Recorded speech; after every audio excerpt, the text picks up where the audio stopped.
Bom, gente, hoje eu vou falar, né, de Gênesis 45 e o Provérbios 24, versículo 15 e 16, na verdade, né? Eu vou começar falando sobre Gênesis 45 aqui, que eu percebo que Gênesis 45 tem muito a ver com a questão da humildade e da contenção do ego. Porque José poderia ter apontado o dedo para os seus irmãos: tá vendo? Vocês me venderam. Vocês acharam que eu ia ser escravo e agora eu sou governador de todo o Egito. No entanto, ele não fez isso. No entanto, ele se curvou, abraçou, cuidou, né?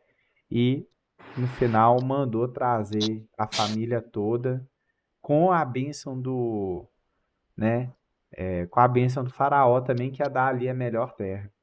Então a gente vê que ego não é uma coisa razoável. Ego é uma coisa destrutiva.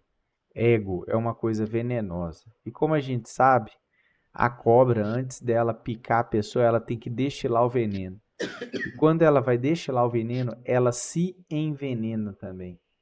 Não existe como ela fazer esse veneno ficar potente sem que ela se envenene de forma autofágica, né?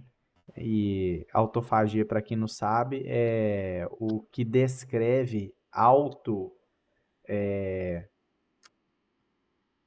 autonanição, ou seja, você se alimenta ou você corrói você mesmo, né? Então, ela é autofágica. O ego é algo autofágico, perfeito?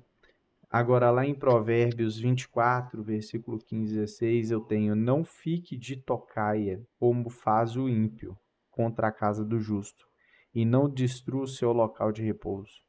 Pois ainda que o justo caia 7 vezes, tornará a erguer-se, mas os ímpios são arrastados pela calamidade. O que acontece? Essa tocaia aqui, na verdade, Deus já traçou um plano para todos nós. Então, aquele cara ali que está em situação de rua, a gente se pergunta, né? Por que esse cara não faz nada para sair disso aqui? Deus tem um propósito para ele ficar ali naquela situação de rua, por pior que pareça, né? Principalmente quando a pessoa escolhe. Outro dia eu estava dentro da igreja e eu perguntei, né? Eu estava conversando com o pastor lá e eu perguntei para ele, falei assim, engraçado, a gente sempre faz esses lanchinhos aqui depois do culto e tal, né? Cara, eu nunca vi um morador de rua aqui na porta da igreja, nem para pedir e nem para a gente poder oferecer comida. E aí o pastor chegou para mim e falou assim, Guilherme, o que que acontece? Aí, ó, A o Lucas. unção de... Pera rapidão. O Lucas acabou de mandar a foto do filho dele aí, ó. Ah, que Agradecendo. bom. Tá no hospital ainda. Tá com um sorriso bom, é importante. Em nome de Jesus, vai ser curado. Amém. Amém. E o que acontece? Ele falou, cara, aqui tem uma unção de Deus tão forte em volta da igreja e essas pessoas estão tão tomadas por entidades malignas e etc., né, que estão ali em volta, que essas entidades não deixam essas pessoas se aproximarem da igreja. Porque se elas se aproximarem da igreja, apesar que a igreja lá é uma igreja, o Juliano frequenta lá, é uma igreja de gente muito próspera financeiramente. Então, em tese, as pessoas pensariam: ah, se um morador de rua chegar aqui, o cara vai ser escorraçado. De forma alguma. Se um morador de rua chegasse lá, muito provavelmente ele seria tratado melhor do que talvez numa outra igreja, mais simples, etc. Porque o pessoal lá tem muita compaixão, muita empatia pelo próximo, né? Juliano vive isso lá, ele vê como que as pessoas se preocupam umas com as outras e tudo. E aí ele falou, ou as pessoas não chegam a 2 quarteirões daqui. É uma coisa tão insana, tipo assim, é alguma coisa realmente impedindo a gente de poder resgatar essas pessoas. Porque se essa pessoa for lá, vai quebrar a dominância sobre elas e elas vão prosperar na vida. E aí é a questão, né? O inimigo, ele fica de tocar é para atrapalhar você. Mas quando você tem a unção, ele não consegue atrapalhar. E aí, outra coisa, eu falei aqui anteriormente que se um cara é morador de rua, também pode ser que tenha um propósito de Deus ali para que ele tenha algum aprendizado, né? Ele veio naquela condição ali porque tinha que vir. E aí, pois ainda que o justo caia 7 vezes, tornará a erguer-se. Se alguém prejudica alguém que tem um propósito para com Deus, de estar avançando de forma muito consistente, essa pessoa continua a se reerguer muito rápido, exatamente porque aquilo ali que está acontecendo com ela vai contra o propósito e o plano de Deus. Porque o plano de Deus, ele já está escrito, né? Deus já sabe o que vai acontecer comigo, com cada um de vocês que está aqui na sala. Então, eu entendi aqui exatamente isso, sabe?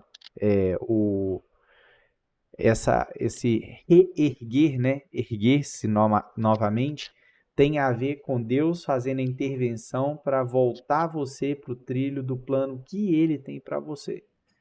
Então, quando a gente sofre, por exemplo, um assalto, perdeu o celular X, aí você vai lá e compra um celular melhor ainda. Isso aí pode ser Deus te empurrando, meu filho. Já estava na hora, né? Engraçado que quando você vai ser roubado, a polícia recomenda: entrega o bem, segue vivo. E parece até a Bíblia falando, né? Que é para você, se você tomar numa face, dê a outra face. Quando você dá a outra face, é exatamente você entregando o seu bem ali e seguindo. Deus te honra. Se você tiver certo, Deus vai te honrar. Levou o carro, vai recuperar o carro, vai te dar condição de ter um carro melhor. O Ivan Maia falou uma coisa muito interessante. Deus não gosta de vácuo. Se você tem apego com determinadas coisas, você pode estar evitando sua prosperidade em vários campos da sua vida exatamente porque você tem apego, você não gera vácuo. Quando alguém subtrai alguma coisa de você, está gerando um vácuo e Deus quer ocupar aquele vácuo. Então, por exemplo, quando o governo rouba de você através de impostos, ele está gerando um vácuo. Por quê? Porque ele está subtraindo essa quantia de você, que é uma quantia que não pertence a ele.